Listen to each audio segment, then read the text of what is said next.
Tu passes ta vie à essayer de plaire, à modeler ta façon de parler, de t'habiller, d'agir, pour correspondre aux normes des autres. Mais pendant que tu le fais, quelque chose en toi s'éteint. Tu cherches l'acceptation et tu finis par perdre ton authenticité. C'est un échange injuste. Tu donnes ton essence en échange d'une approbation qui ne dure jamais. Vivre pour plaire, c'est vivre emprisonné dans une prison invisible où la liberté dépend des applaudissements des autres. Quand tu vis ainsi, tout devient épuisant. Tu t'efforces de maintenir une image parfaite. Tu mesures chaque mot pour ne pas décevoir. Et pourtant, il y aura toujours quelqu'un pour critiquer. Parce que celui qui cherche à plaire ne trouve jamais de repos. L'âme s'use, l'esprit se remplit de bruit et le cœur se vide. Il arrive un moment où tu te regardes dans le miroir et tu ne sais plus qui tu es sans l'opinion des autres. Te libérer de cette dépendance n'est pas un acte de rébellion, c'est un acte de survie. Cela signifie apprendre à dire non sans se sentir coupable, à prendre soin de ton énergie comme si c'était de l'or et à laisser le silence te rendre la clarté. La solitude cesse d'être une menace et devient une enseignante. Le stoïcisme enseigne que la paix intérieure ne se conquiert pas en cherchant l'approbation, mais en lâchant le besoin de l'avoir. C'est le point de départ pour te reconnecter avec toi-même. À travers 8 leçons, tu apprendras à renforcer ton esprit, à garder le silence quand c'est nécessaire et à vivre avec un but. Parce que celui qui cesse de mendier l'acceptation retrouve son pouvoir. Et quand tu choisis de te plaire à toi-même avant de plaire au monde, tu ne perds rien. Tu redeviens simplement libre. 1. Apprenez à dire non. Il y a des portes qui ne s'ouvrent que lorsque vous osez en fermer d'autres. Dire non est une de ces clés silencieuses que peu osent utiliser. Pendant des années, vous pensez qu'être gentil, dire oui à tout et éviter le conflit vous rendra aimé. Mais tout ce que vous faites est de vous transformer en une version diluée de vous-même. Chaque oui forcé est une petite trahison de votre âme. Et vous le savez, parce qu'après avoir plu, vous ressentez ce vide inconfortable, cette sensation d'avoir cédé un morceau de vous-même juste pour maintenir une paix superficielle. Dire non ne fait pas de vous un égoïste. Cela vous rend conscient. Le problème est que nous avons grandi en confondant éducation avec soumission, empathie avec sacrifice, gentillesse avec auto-abandon. Vous ne vous en rendez pas compte, mais chaque fois que vous acceptez quelque chose que vous ne voulez pas faire, vous laissez une fissure dans votre caractère. Avec le temps, ces fissures deviennent des abîmes et vous finissez par vivre une vie conçue par d'autres. Dire non ne consiste pas à rejeter le monde, mais à protéger votre intégrité. Le stoïcisme le rend clair. La véritable force réside dans le contrôle de soi. Marc Aurèle a écrit que personne ne peut vous forcer à donner votre avis ou à agir contre votre volonté si vous apprenez à vous gouverner vous-même. Et cela commence par le pouvoir de nier ce qui ne résonne pas avec vous. Vous n'êtes pas ici pour plaire, vous êtes ici pour être cohérent avec vos valeurs. Chaque fois que vous choisissez votre bien-être au-dessus des attentes des autres, votre esprit gagne en clarté et votre esprit retrouve sa dignité. La plupart ont peur de dire non parce qu'ils pensent qu'ils perdront de l'affection. Mais ce que vous perdez réellement en vous taisant, c'est le respect. Celui qui se fâche parce que vous posez des limites ne vous a jamais apprécié, il vous a seulement utilisé. Il ne s'agit pas d'être dur ou indifférent, mais d'avoir le courage d'être honnête. Et cette honnêteté fait parfois mal, mais elle libère aussi. Dire non calmement, sans vous justifier, démontre une maturité émotionnelle. C'est une déclaration silencieuse qui dit « Je me respecte trop pour continuer à faire semblant ». Apprendre à dire non est un entraînement mental. Au début, c'est difficile. Votre voix tremble. Vous ressentez de la culpabilité, voire de la peur. Mais avec la pratique, le non devient un acte d'amour de soi. Vous commencez à choisir moins d'engagements vides et plus de moments de paix. Vous dites non à ce qui vous vide et oui à ce qui vous construit. Vous arrêtez de vivre par obligation et commencez à vivre par choix. Le silence qui suit un non ferme vaut plus que 1000 oui forcés. Pensez à ceci. Chaque fois que vous vous niez pour plaire à un autre, vous lui enseignez que vos limites n'existent pas.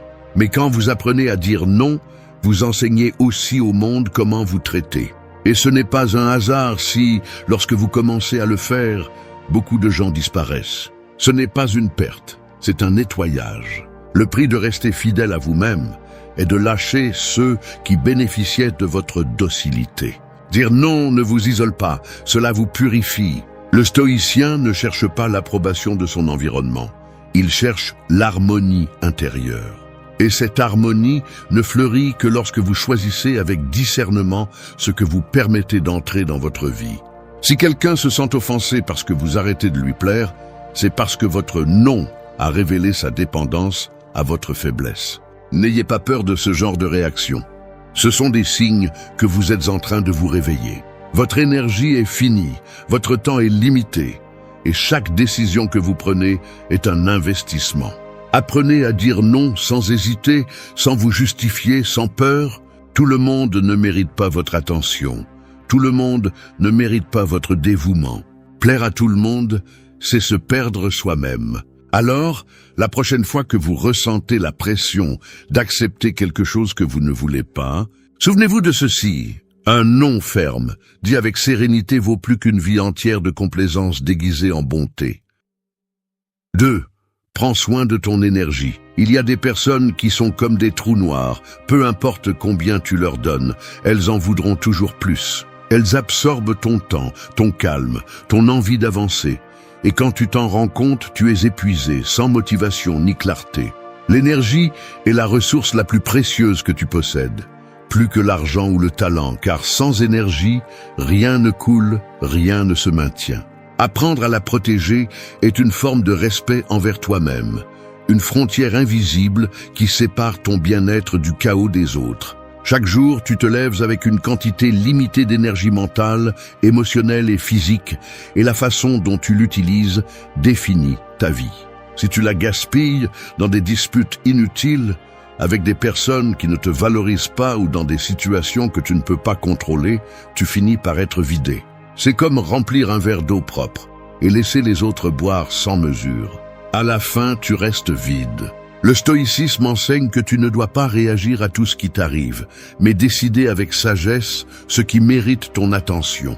Ton énergie n'est pas infinie, et la gaspiller sur des futilités est une forme lente d'autodestruction. Prendre soin de ton énergie signifie reconnaître quand quelque chose te soustrait plus qu'il ne t'apporte. Il ne s'agit pas d'être froid ou distant, mais d'avoir de la clarté. Il y a des personnes qui ne te cherchent que lorsqu'elles ont besoin de quelque chose, des conversations qui te laissent émotionnellement épuisé, des pensées qui se répètent sans sens. Tout cela pèse. L'autodiscipline émotionnelle consiste à fermer ses fuites avant qu'elles ne t'affaiblissent complètement. Tu ne peux pas contrôler le bruit du monde, mais tu peux décider combien de ce bruit tu laisses entrer. Parfois, prendre soin de ton énergie implique de garder le silence, de ne pas répondre, de ne pas expliquer. Le silence est un bouclier puissant qui préserve ton équilibre. Plus tu es conscient de ton énergie, plus tu deviens sélectif avec ce que tu consommes et avec qui tu partages ton temps. Tu n'as pas besoin de justifier ta distance. Celui qui te respecte vraiment comprendra que prendre soin de toi n'est pas de l'égoïsme, c'est de l'intelligence émotionnelle. Le philosophe Sénèque disait que ce n'est pas que nous avons peu de temps, mais que nous en gaspillons beaucoup. Il en va de même pour l'énergie. Ce n'est pas que la vie te fatigue, ce sont les charges inutiles que tu choisis de porter. Prends soin de tes pensées, car chacune consomme de l'énergie. Prends soin de tes émotions, car chaque réaction est une dépense. La sérénité ne se trouve pas en évitant le monde, mais en sachant quand se retirer pour se recharger. Prendre soin de ton énergie signifie aussi apprendre à se reposer sans culpabilité. Nous vivons dans une culture qui glorifie la productivité constante, mais même une épée a besoin de retourner dans son fourreau pour conserver son tranchant. Le repos n'est pas une faiblesse, c'est une stratégie. Lorsque tu t'arrêtes pour respirer, pour réfléchir, pour être avec toi-même, ton esprit s'éclaircit et tes décisions s'améliorent. L'autocontrôle commence par reconnaître tes limites, pas par les ignorer. Et il y aura ceux qui ne comprendront pas ton nouveau calme. Ils diront que tu as changé, que tu n'es plus le même, mais en réalité, tu es simplement devenu conscient. Prendre soin de ton énergie transforme la façon dont tu te relates aux autres. Tu arrêtes d'investir dans ce qui ne construit pas. Tu arrêtes de réagir à tout ce qui te provoque. Tu comprends que tout ne mérite pas une réponse, que parfois le silence est la réponse la plus puissante. Souviens-toi de ceci, celui qui prend soin de son énergie protège sa paix, et celui qui protège sa paix gagne en puissance. Car la véritable force n'est pas dans la résistance à l'usure, mais dans son évitement. Tu n'as pas besoin de prouver quoi que ce soit à qui que ce soit, ni d'être partout, ni de plaire à tout le monde. 3. Valorise le silence. Il y a une force qui ne s'entend pas, mais qui transforme tout ce qu'elle touche. Le silence. Dans un monde qui exige de toi de donner ton avis, de réagir, d'expliquer et de te justifier, garder le silence est presque un acte de rébellion. Les gens craignent le silence parce qu'il révèle ce qu'ils ressentent vraiment. Mais le silence, bien compris, n'est pas vide, c'est du pouvoir. C'est l'espace où l'esprit se clarifie, où l'émotion se calme et où naît la véritable clarté. La plupart des gens parlent sans réfléchir, répondent sans écouter, promettent sans intention. Nous vivons entourés de bruit externe et mental. Réseaux, actualités, conversations vides, pensées répétitives. Tout se bat pour ton attention. Et au milieu de ce chaos, le silence devient un luxe. Mais celui qui apprend à l'habiter cesse de vivre en réaction constante et commence à vivre avec conscience. Parce que le silence ne fait pas seulement taire la bouche, il ordonne aussi l'esprit. Le stoïcisme enseigne qu'il n'y a pas de sagesse chez celui qui parle trop.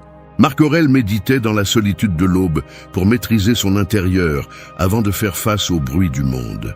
Il savait qu'un seul esprit tranquille peut agir avec équilibre. Le silence n'est pas un retrait, c'est une préparation. Quand tu choisis de te taire, tu n'es pas faible. Tu gagnes du temps pour penser, pour observer, pour décider depuis le calme et non depuis l'impulsion. Le silence protège aussi ton énergie. Tu n'as pas besoin de répondre à chaque provocation, ni de clarifier chaque malentendu. Celui qui te mal interprète a déjà décidé ce qu'il veut croire. Répondre à tout est une forme d'épuisement. Parfois, la meilleure réponse est le silence, car il coupe le cycle de conflit et te permet de rester maître de toi-même.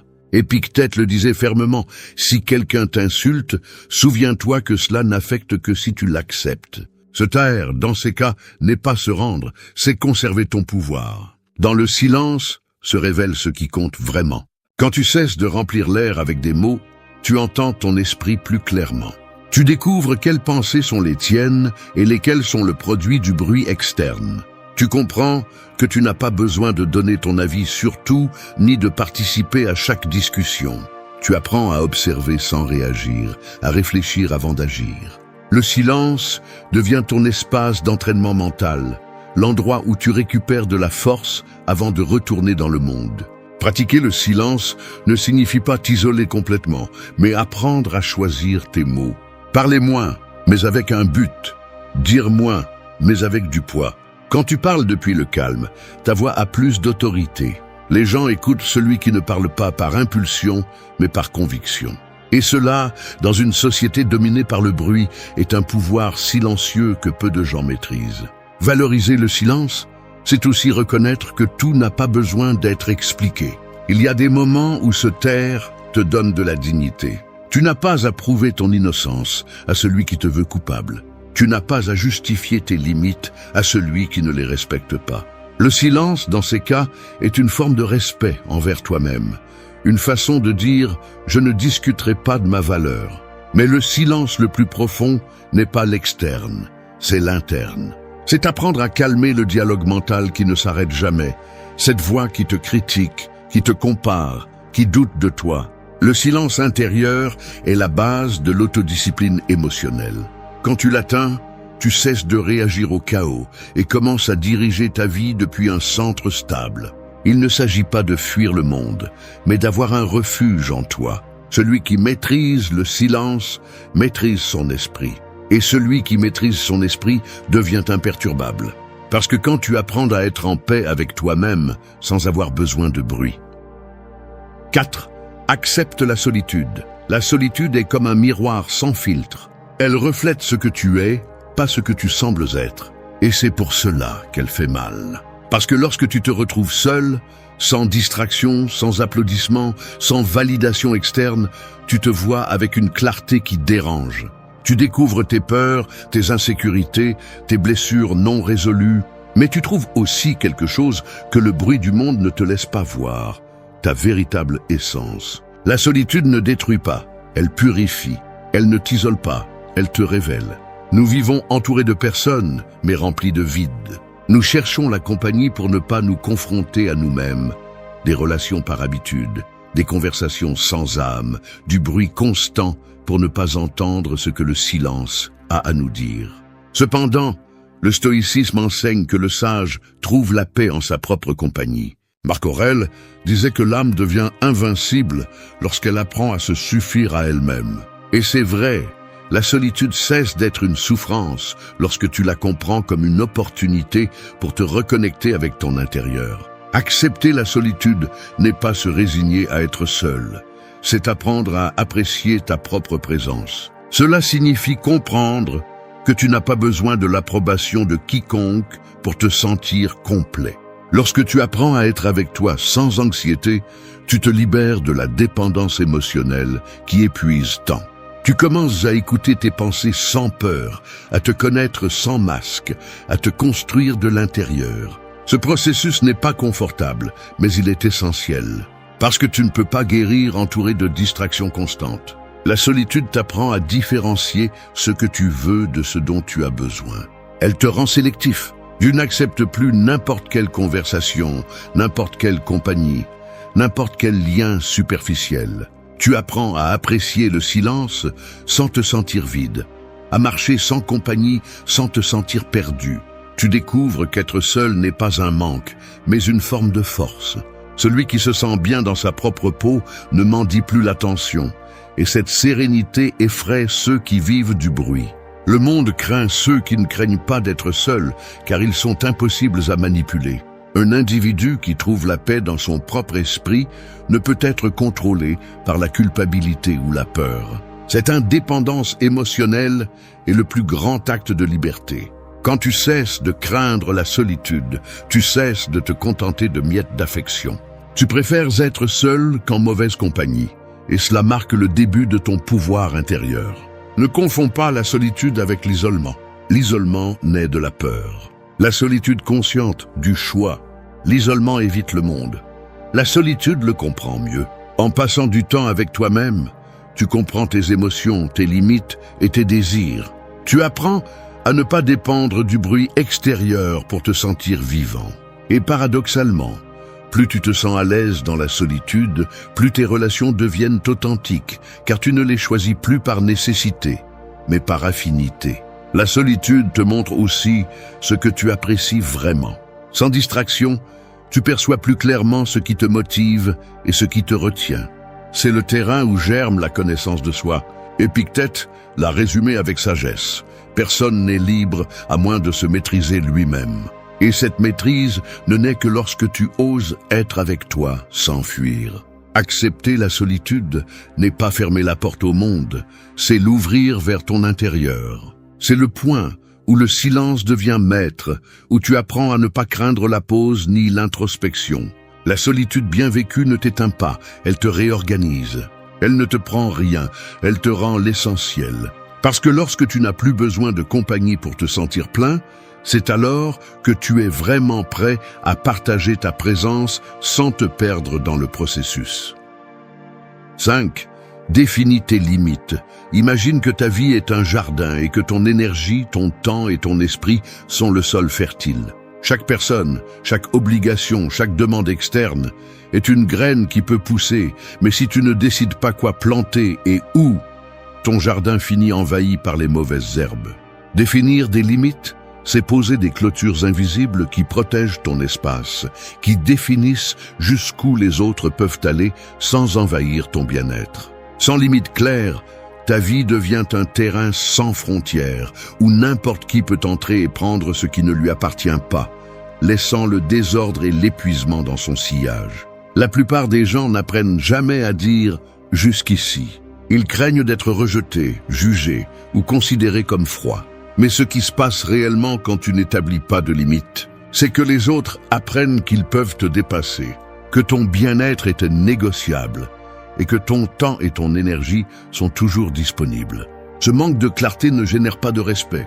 Il génère une dépendance à ta faiblesse. Le stoïcisme enseigne que personne ne peut te voler ta paix si tu ne le permets pas.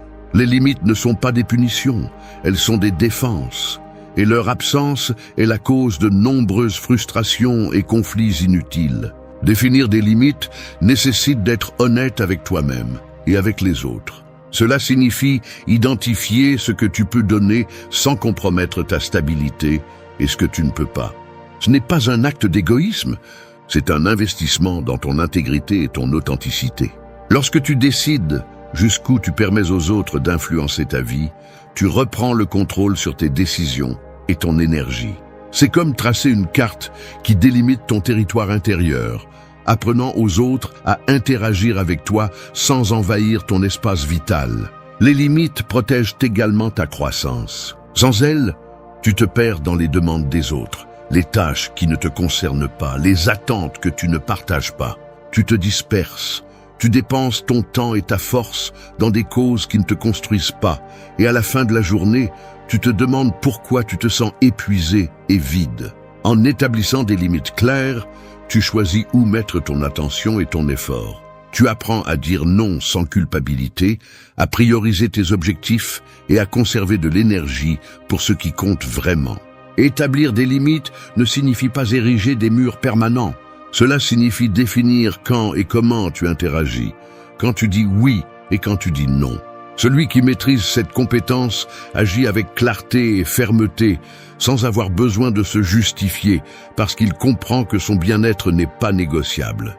Les gens respecteront ce que tu projettes. S'ils te perçoivent comme faible ou prêt à céder, ils en profiteront. La force se démontre dans la cohérence entre ce que tu penses, ressens et permets.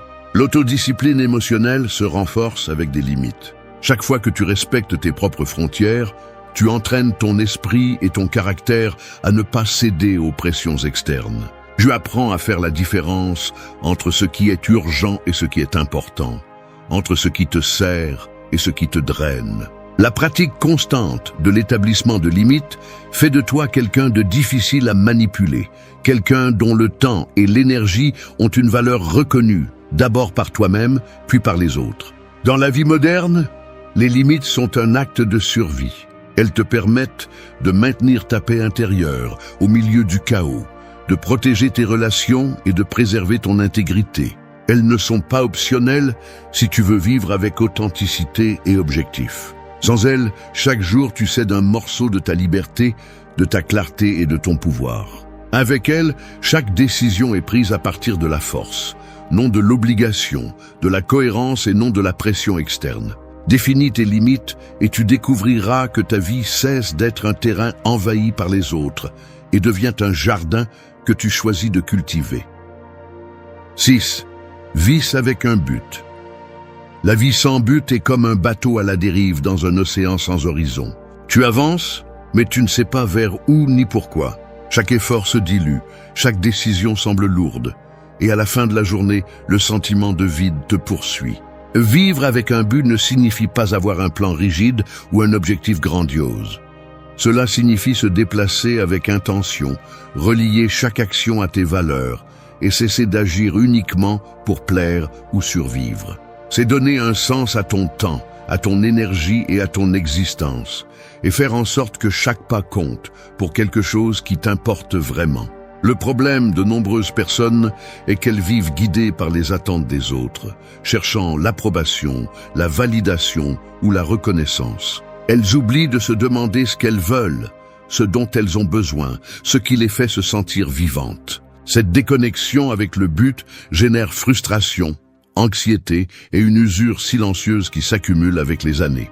Le stoïcisme enseigne que le bonheur ne dépend pas de facteurs externes, mais de la clarté interne sur qui tu es et ce que tu valorises.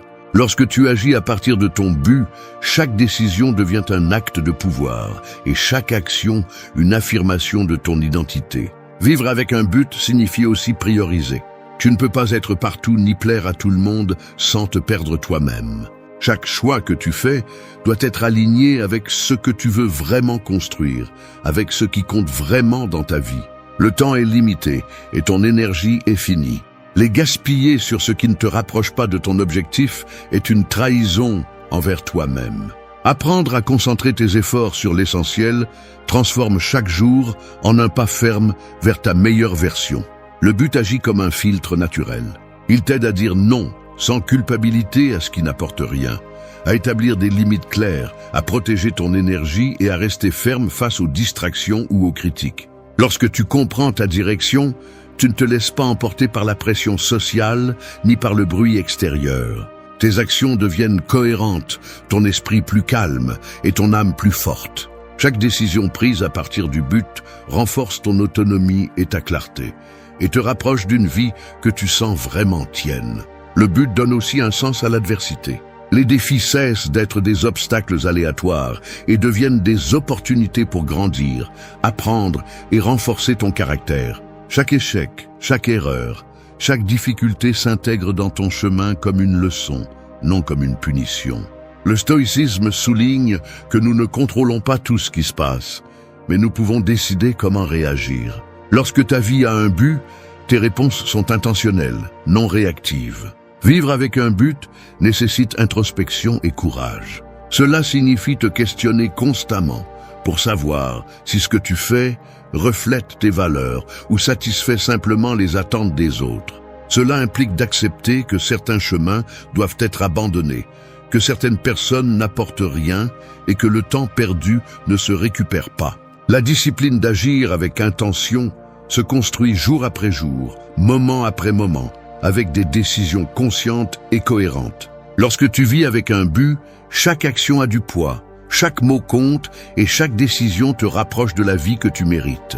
Ce n'est pas un chemin facile, car il exige de te confronter à la vérité sur toi-même et sur ton environnement.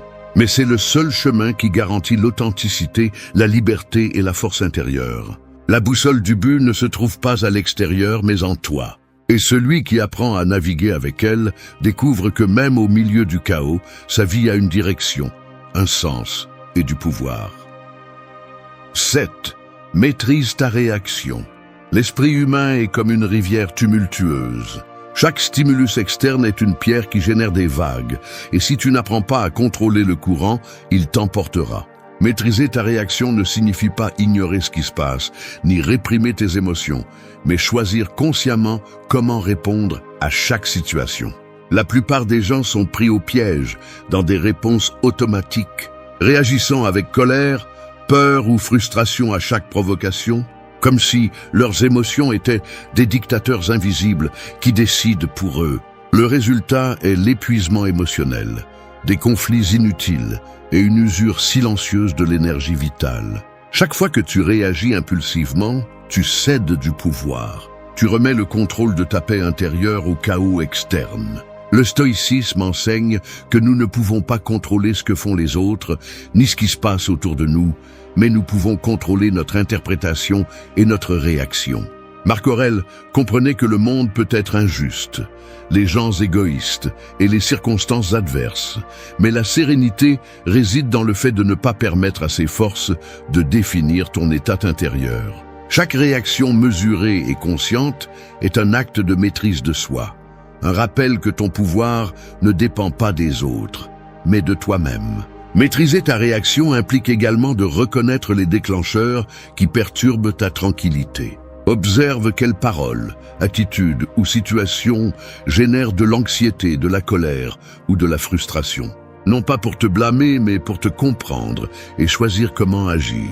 Il ne s'agit pas d'éviter les émotions, mais d'éviter que les émotions te contrôlent. Chaque respiration consciente avant de répondre, chaque pause que tu prends avant de réagir renforce ton autocontrôle et ta clarté mentale. La discipline émotionnelle ne vient pas de la théorie, mais de la pratique constante dans la vie quotidienne. La réaction impulsive résout rarement les problèmes. Elle génère presque toujours des conflits plus importants, des ressentiments et des regrets.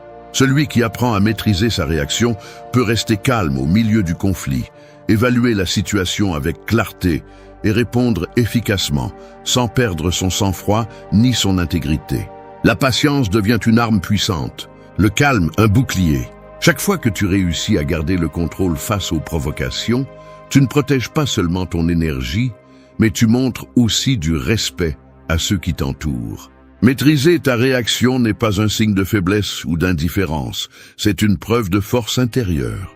Cela implique de regarder la réalité telle qu'elle est, d'accepter ce que tu ne peux pas changer et d'agir uniquement sur ce qui dépend de toi. Cela signifie comprendre que chaque réaction est un choix et que choisir à partir de la réflexion plutôt que de l'impulsion transforme ta vie. Les personnes qui réagissent sans réfléchir sont prisonnières du monde. Celles qui maîtrisent leurs réponses le gouvernent depuis leur centre interne.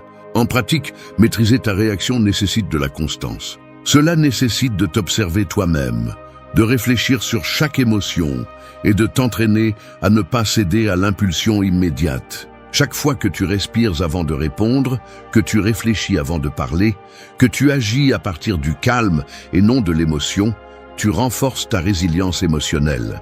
Quand tu réussis à maîtriser tes réponses, tu découvres une liberté unique.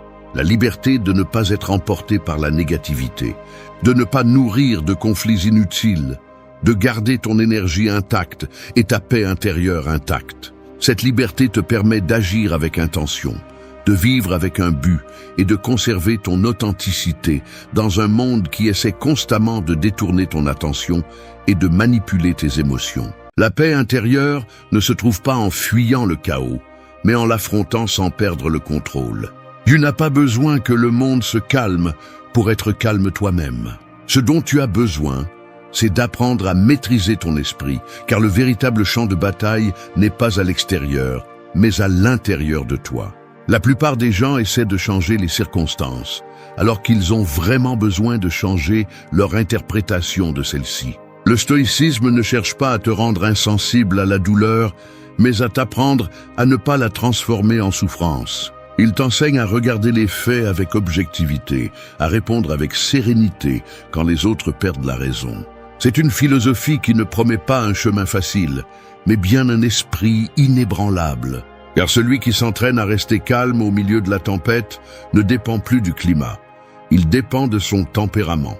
Chaque émotion que tu ne contrôles pas te contrôle. Chaque pensée que tu laisses sans remettre en question peut te saboter. C'est pourquoi la véritable liberté n'est pas de faire ce que tu veux, mais d'avoir assez de maîtrise pour ne pas tomber dans ce qui te détruit. Le calme n'est pas passivité, c'est le pouvoir au repos. C'est la décision consciente de ne pas permettre à quoi que ce soit d'extérieur de te voler ta clarté. Et si tu arrives à comprendre cela, tu comprendras quelque chose d'essentiel. Il n'y a pas de force plus imposante que celle d'un être humain qui a appris à rester serein quand tout s'effondre.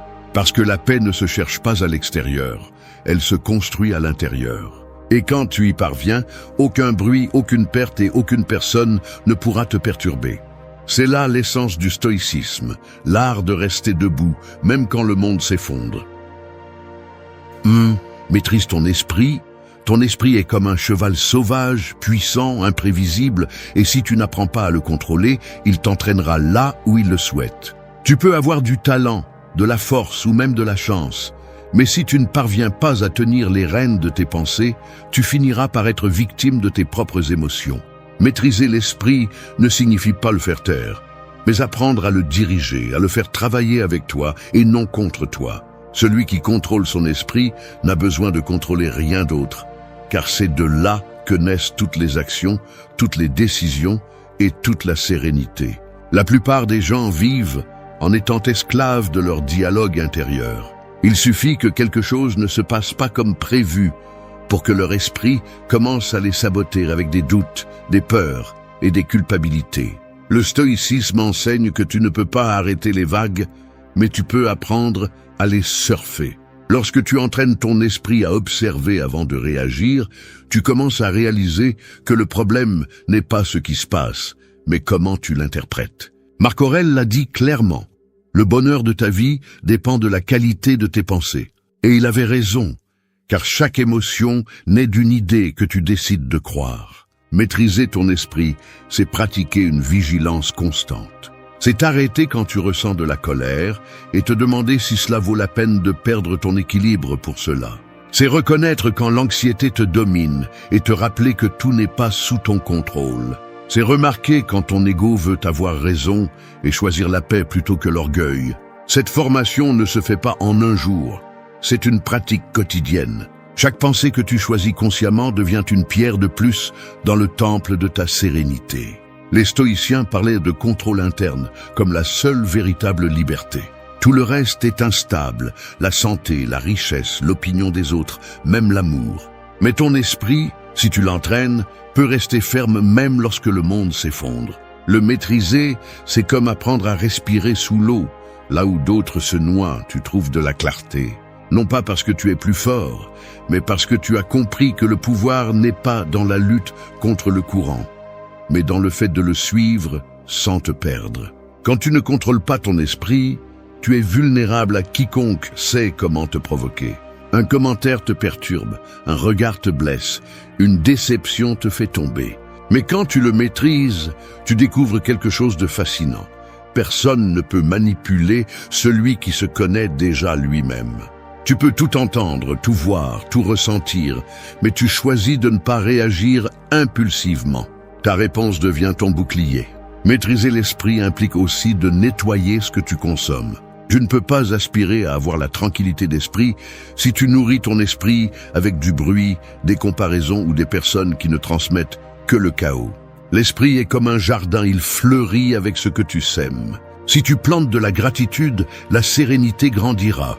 Si tu plantes du ressentiment, la tempête grandira. Quand tu parviens à maîtriser ton esprit, tu te rends compte que la vie ne consiste pas à avoir le contrôle sur les autres, mais à l'avoir sur toi-même. Le monde peut être un lieu chaotique, mais ton esprit n'a pas besoin de l'être. Et c'est là la différence entre ceux qui survivent et ceux qui vivent en paix. Car celui qui conquiert son esprit, conquiert son destin. 2. Accepte ce que tu ne contrôles pas. Il y a des tempêtes qui, même si tu fermes les fenêtres, mouillent quand même. Essayer d'arrêter la pluie avec les mains est comme vouloir changer les gens, le destin ou les événements qui se sont déjà produits. Ce n'est pas possible. La seule chose que tu peux faire est de décider comment affronter l'inévitable. Le stoïcisme enseigne qu'une grande partie de la souffrance humaine ne vient pas de ce qui se passe, mais de la résistance à l'accepter. Vouloir contrôler l'incontrôlable est un épuisement constant qui détruit l'esprit. Accepter n'est pas abandonner, c'est comprendre la différence entre la lutte utile et la lutte inutile. Le monde n'est pas conçu pour s'adapter à tes désirs. Il y aura des gens qui te décevront, des plans qui échoueront et des moments où la vie n'aura tout simplement pas de sens. Mais au lieu de te noyer dans la frustration, tu peux décider de lâcher prise. Non pas parce que tu t'en fiches, mais parce que tu comprends qu'il y a des choses qui ne dépendent pas de toi. Marc Aurèle l'a écrit dans ses méditations, « Si quelque chose d'extérieur te fait mal, ce n'est pas cela qui te blesse, mais ton jugement à ce sujet. » Cette phrase renferme une vérité profonde. La douleur est inévitable, mais la souffrance est optionnelle. Accepter ce que tu ne contrôles pas, c'est comme apprendre à ramer en pleine mer. Tu peux te plaindre du vent ou l'utiliser à ton avantage. Tu peux résister aux vagues ou te déplacer avec elles jusqu'à trouver une direction. Chaque obstacle, chaque déception peut être un maître si tu décides de regarder avec sagesse plutôt qu'avec colère. Accepter n'est pas une faiblesse, c'est de l'intelligence émotionnelle. C'est avoir la maturité de reconnaître que l'univers ne s'adapte pas à ton ego et que la sérénité naît lorsque tu cesses d'exiger que le monde soit comme tu le souhaites. Le stoïcisme distingue ce qui dépend de toi et ce qui n'en dépend pas. De toi dépendent tes pensées, tes actions, tes paroles et ton attitude. Ce qui ne dépend pas de toi, ce sont les pensées des autres, le passé, le temps et la mort. Pourtant, une grande partie de ton énergie est gaspillée à essayer de changer ces choses. C'est pourquoi la pratique la plus libératrice est celle-ci, lâcher ce que tu ne peux pas contrôler. Lorsque tu le fais, quelque chose change en toi. Tu commences à respirer différemment, à mieux dormir, à penser plus clairement. Ton esprit cesse d'être un champ de bataille et devient un refuge. Accepter ce que tu ne contrôles pas signifie aussi arrêter de te battre avec la réalité. Si quelqu'un te blesse, tu ne peux pas changer le fait, mais tu peux décider de ne pas continuer à le revivre. Si tu as perdu quelque chose, tu peux le pleurer, mais pas le traîner toute ta vie. L'acceptation ne supprime pas la douleur, elle la transforme. Elle t'apprend que tout ce qui fait mal n'est pas injuste, et que souvent les pertes ouvrent la voie à quelque chose de plus grand. Le contrôle est une illusion qui ne génère que de la peur. Nous croyons que si nous lâchons, tout s'effondrera, alors qu'en réalité, ce qui s'effondre est le poids inutile que nous portons. Accepter, c'est avoir confiance en ce qui, même si tu ne comprends pas la raison, va au-delà du chaos. Les stoïciens appelaient cela amor fati, aimer le destin, pas seulement le supporter. Lorsque tu apprends à accepter, tu ne deviens pas passif, tu deviens libre. Tu ne réagis plus par impulsion, tu agis avec conscience. Tu ne te plains plus du chemin, tu marches avec un but. Parce que tu comprends que la vie n'est pas là pour te plaire, mais pour te former. Et si tu parviens à comprendre cela, tu découvriras une paix profonde, celle qui arrive lorsque tu n'as plus besoin de contrôler quoi que ce soit pour te sentir en paix. 3. Garde le silence avant de réagir. Un couteau aiguisé peut couper ou détruire selon qui l'utilise. Il en va de même pour les mots. Dans la chaleur du moment, ce que tu dis peut construire des ponts ou les incendier. Réagir sans réfléchir est comme lancer une flèche sans viser. Une fois qu'elle est partie, tu ne peux pas l'arrêter. Le silence, en revanche, est la pause qui te sauve des regrets inutiles. C'est l'outil du sage, le bouclier de celui qui maîtrise son esprit. Nous vivons à une époque où tout le monde veut avoir le dernier mot. Prouver qu'ils ont raison, répondre rapidement. Mais celui qui comprend vraiment le pouvoir du calme sait que répondre n'est pas toujours gagné. Parfois, le véritable pouvoir réside dans le fait de ne pas le faire. Le silence n'est pas l'absence de mots, c'est la présence de contrôle. Quand tu choisis de te taire, tu n'es pas en train de perdre. Tu observes, analyses, mesures. Tu donnes à ton esprit le temps de répondre à partir de la raison, pas de la blessure. Le stoïcisme enseigne que celui qui se maîtrise au milieu de la provocation atteint une victoire plus grande que n'importe quelle dispute. Parce qu'il ne s'agit pas toujours d'avoir raison, mais de conserver la paix intérieure. Épictète disait « Personne ne peut te nuire sans ton consentement ». Cette phrase résume une vérité que peu de gens pratiquent. Si tu ne réagis pas, personne n'a de pouvoir sur toi. Chaque fois que tu réponds impulsivement, tu cèdes à quelqu'un d'autre le contrôle de ton état émotionnel. Mais si tu choisis de garder le silence, tu conserves ta force. Se taire ne signifie pas accepter l'injustice ni tolérer l'abus. Cela signifie ne pas te rabaisser au même niveau émotionnel que celui qui essaie de te provoquer. Cela signifie reconnaître que ton énergie vaut plus qu'une dispute sans sens. Le silence, lorsqu'il est utilisé avec sagesse, désarme. Celui qui attend ta réaction et ne l'obtient pas est confronté à son propre bruit. Et ce moment d'inconfort pour l'autre et toute ta sérénité démontre son pouvoir. Garde le silence, non seulement dans les disputes, mais aussi face à tes propres pensées impulsives. Avant de répondre à un message qui t'irrite, avant de juger quelqu'un, avant de succomber à une émotion qui te consume, respire. Le silence te permet de voir les choses telles qu'elles sont, pas comme tu les imagines dans la colère. Quand tu te donnes quelques secondes de pause, tu changes toute l'histoire. Ce qui allait être une guerre peut se transformer en un simple désaccord. Les stoïciens considéraient le silence comme une forme de sagesse pratique. Marc Aurèle avait l'habitude d'écrire pour lui-même plutôt que de discuter avec les autres, parce qu'il comprenait que la bataille importante se livre à l'intérieur, pas à l'extérieur. Au lieu de gaspiller des mots, il renforçait son esprit. C'est l'exemple que tu dois suivre. Observe, réfléchis, puis décide si cela vaut vraiment la peine de parler. La plupart du temps, ce n'est pas le cas. Chaque fois que tu choisis de te taire, tu entraînes le muscle le plus puissant que tu as, l'autocontrôle. Tu apprends à diriger l'énergie, pas à la gaspiller. Et avec le temps, tu remarqueras quelque chose. Alors que les autres s'épuisent à défendre leur ego, tu conserves le calme, la clarté et l'avantage. Le silence n'est pas vide, c'est maîtrise. C'est la distance qui sépare le sage de l'impulsif, le fort du faible, le conscient de l'esclave de ses émotions. Apprends à l'utiliser comme ton bouclier, comme ta stratégie et comme ton langage. Parce que celui qui garde le silence avec un but ne se réprime pas, il s'élève.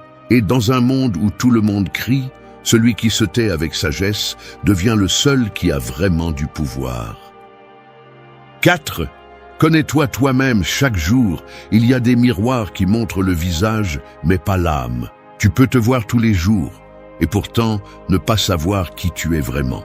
La plupart des gens sont occupés à connaître les autres, à comprendre ce qu'ils pensent, ou à prévoir comment ils réagiront, mais très peu prennent le temps de s'observer eux-mêmes avec honnêteté. Se connaître n'est pas un acte de vanité, c'est un acte de pouvoir. Celui qui ne se connaît pas se perd facilement, car il ne distingue pas entre ce qu'il désire vraiment et ce que le monde lui a fait croire qu'il a besoin. Le stoïcisme enseigne que l'autoconnaissance est la base de toute force. Tu ne peux pas maîtriser tes émotions si tu ne sais pas d'où elles viennent, ni atteindre la tranquillité si tu ne comprends pas ce qui te la retire. Chaque émotion, chaque pensée, chaque impulsion a une origine, et cette origine est en toi. C'est pourquoi te connaître est une pratique quotidienne, pas une découverte unique. Cela signifie observer tes réactions, tes désirs, tes peurs, et te demander pourquoi ils sont là. Marc Aurèle écrivait ses pensées chaque nuit pour mieux se comprendre, non pas pour se juger, mais pour se corriger. C'est le véritable exercice du sage. S'examiner sans se condamner. Te connaître n'est pas répéter des phrases d'auto-assistance, c'est affronter tes ombres. C'est accepter qu'en toi aussi, il y a de l'ego, de la peur, de l'envie ou de l'orgueil, et que les ignorer ne fait que les rendre plus forts. Carl Jung disait que personne ne s'éclaire en imaginant des figures de lumière, mais en prenant conscience de son obscurité. Le stoïcien moderne fait la même chose. Il ne refuse pas de voir son côté faible, il l'affronte, l'étudie et en tire des leçons. Parce que seul celui qui comprend ses blessures peut éviter qu'elles ne le contrôlent. L'autoconnaissance implique aussi de reconnaître tes limites. Savoir jusqu'où tu peux aller aujourd'hui n'est pas abandonner, c'est te préparer à aller plus loin demain. Tu ne peux pas exiger de discipline d'un esprit épuisé, ni de calme d'un cœur plein de ressentiment. C'est pourquoi la première étape pour te maîtriser est de comprendre dans quel état tu te trouves. Quand tu te connais, tu cesses de chercher l'approbation. Tu n'as plus besoin que les autres te disent qui tu es, parce que tu le sais. Les critiques cessent de faire autant mal, les éloges ne t'élèvent plus et la comparaison devient inutile. Tu te rends compte que personne ne peut vivre ton processus ni comprendre ton chemin mieux que toi. Cette sécurité silencieuse qui naît de l'autoconnaissance est une des formes les plus pures de paix intérieure. Mais ce processus nécessite du courage. Te regarder sans filtre est inconfortable. Découvrir que beaucoup de tes décisions naissent de la peur ou du désir de te conformer fait mal, mais libère aussi. Le stoïcisme ne cherche pas à te punir pour tes défauts, mais à les transformer en outils de croissance. Chaque erreur peut t'enseigner quelque chose sur toi si tu as l'humilité de la regarder en face. Te connaître, c'est aussi cultiver l'introspection. Consacrer quelques minutes par jour à réfléchir à ce que tu as ressenti, dit ou fait. Tu n'as pas besoin de rituels compliqués, juste du silence et de l'honnêteté. Demande-toi, pourquoi ai-je réagi ainsi? Et qu'est-ce que je cherchais à prouver? Et quelle partie de moi a besoin d'attention? Les réponses n'arrivent pas immédiatement, mais avec le temps, elles commencent à former une carte qui te guide vers une vie plus cohérente. La connaissance de soi n'est pas une destination finale, c'est un voyage continu. Chaque jour, tu apprends quelque chose de nouveau sur tes lumières et tes ombres. Et quand tu comprends cela, tu découvres que la paix intérieure ne vient pas de changer ce que tu es, mais de te comprendre, de t'accepter et de te diriger avec conscience. Parce que celui qui se connaît ne se perd pas, et celui qui ne se perd pas marche en paix même si le monde est en désordre. 5. Transforme la douleur en force. Il y a des incendies qui détruisent tout, mais il y en a aussi qui purifient. La douleur est ainsi, elle peut te consumer ou te forger. La différence réside dans la façon dont tu décides de l'affronter. Nous traversons tous, à un moment donné, des pertes, des déceptions ou des coups qui nous brisent de l'intérieur. Mais le stoïcien comprend que la souffrance n'est pas une condamnation, c'est une opportunité. Il ne s'agit pas de nier la douleur, mais de la transformer en énergie pour grandir. Le feu fait mal, oui, mais il façonne aussi. Il en va de même pour les difficultés. Quand tu résistes à la douleur, tu la rends plus grande. Quand tu l'acceptes, tu apprends d'elle. Les stoïciens le savaient, l'obstacle devient le chemin. Marc Aurèle a écrit que ce qui empêche l'action fait avancer l'action, et ce qui se met en travers du chemin devient le chemin. C'est l'essence de cette leçon. La douleur n'est pas là pour te détruire, elle est là pour te révéler qui tu es vraiment. Chaque fois que tu fais face à quelque chose de difficile, la vie te donne l'opportunité de te montrer de quoi tu es fait. Tu peux te noyer dans l'auto-apitoiement ou te relever avec plus de sagesse. La douleur est un maître brutal, mais juste, car elle enseigne sans fioriture. Elle te montre tes attachements, tes faiblesses et tes illusions. Elle te fait comprendre que le bonheur qui dépend de l'extérieur est fragile et que la véritable force se trouve à l'intérieur. Transformer la douleur en force n'est pas un acte instantané, c'est un processus. D'abord vient le coup, puis la résistance et enfin la compréhension.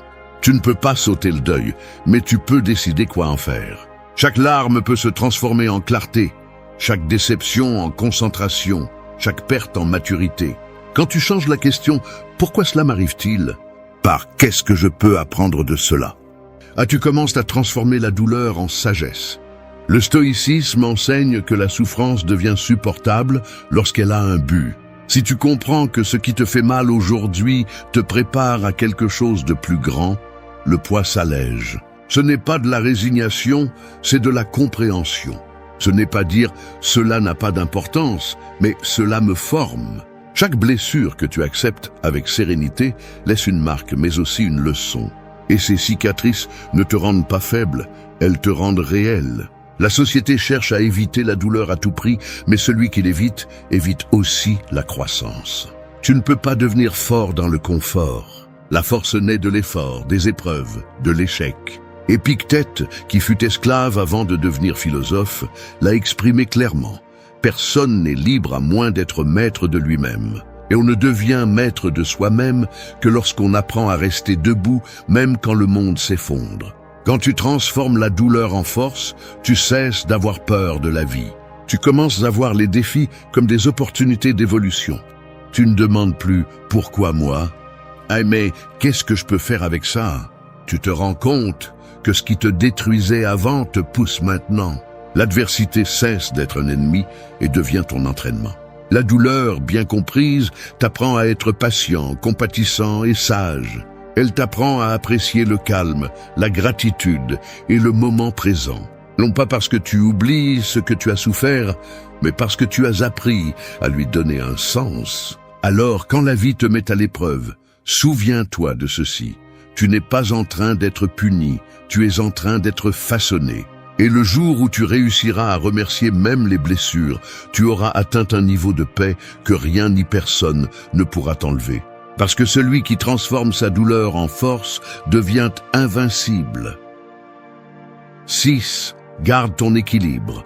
Le monde bouge à la vitesse d'une vague qui ne se repose jamais, te pousse, te demande et parfois te traîne sans que tu t'en rendes compte. Si tu n'as pas un centre solide, tu finis par tomber dans les extrêmes, excès ou manque, euphorie ou désespoir, impulsion ou paralysie. Garder l'équilibre, c'est apprendre à être le point immobile au sein du mouvement, le calme au sein du bruit.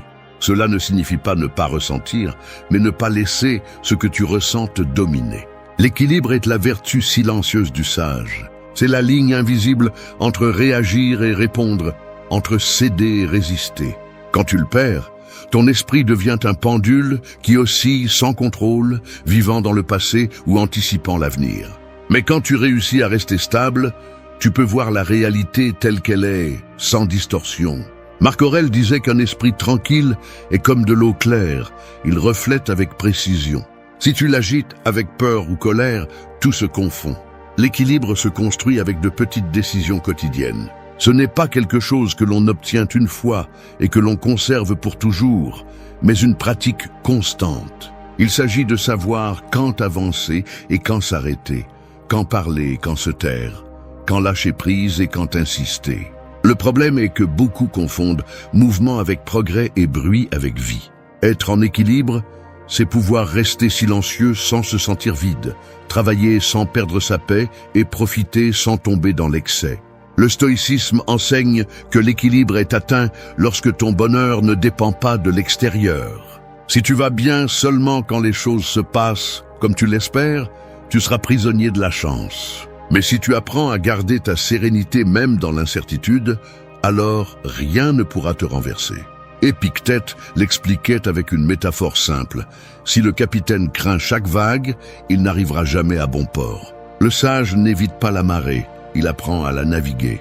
Pour garder l'équilibre, tu as besoin de te connaître, d'observer tes émotions sans les juger et de réguler tes impulsions avant qu'elles ne te gouvernent. L'autocontrôle n'est pas répression, c'est direction.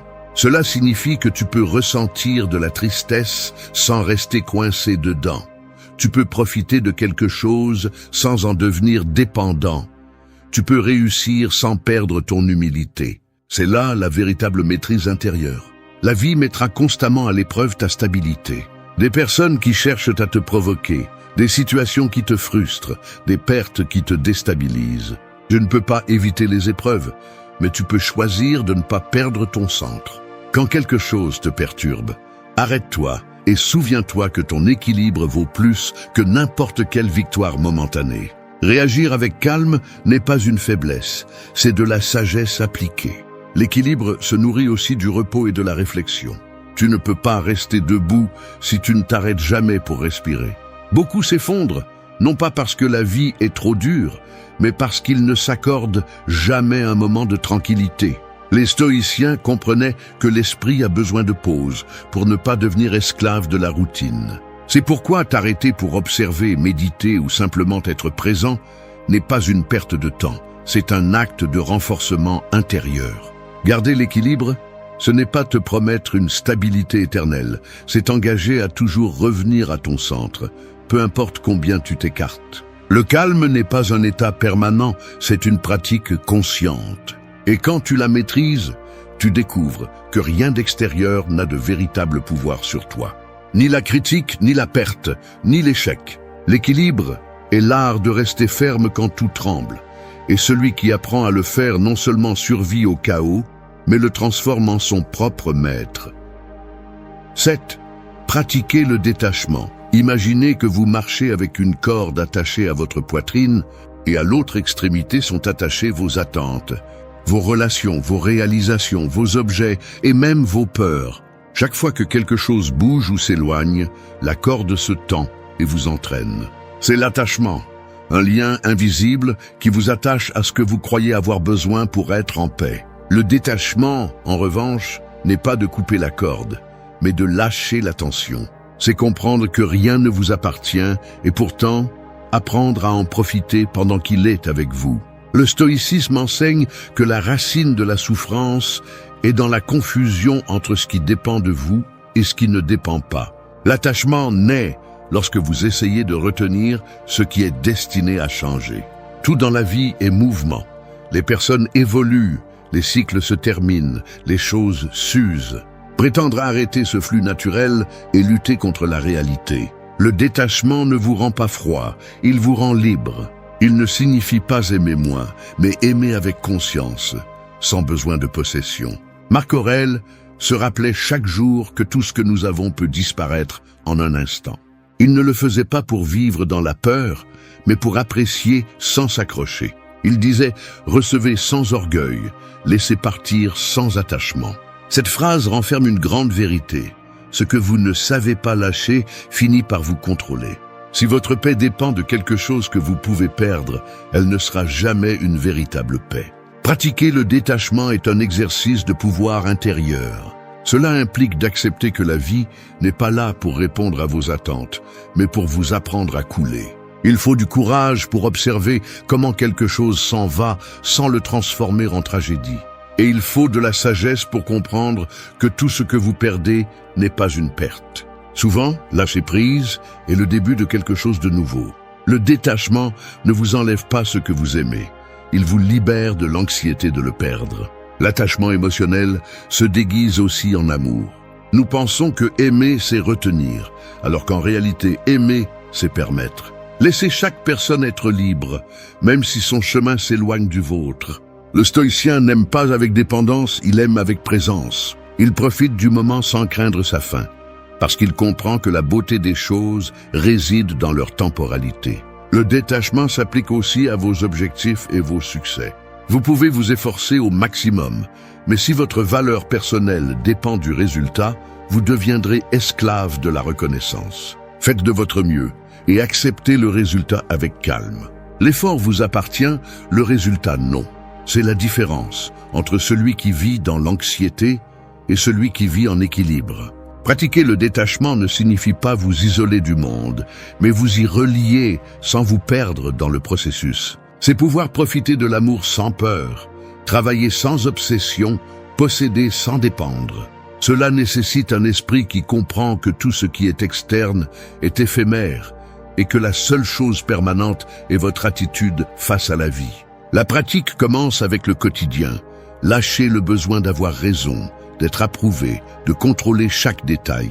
Observez comment, lorsque vous ne vous accrochez pas, tout coule avec plus de naturel. Le détachement ne vous éloigne pas de la vie, il vous y connecte depuis un lieu plus serein.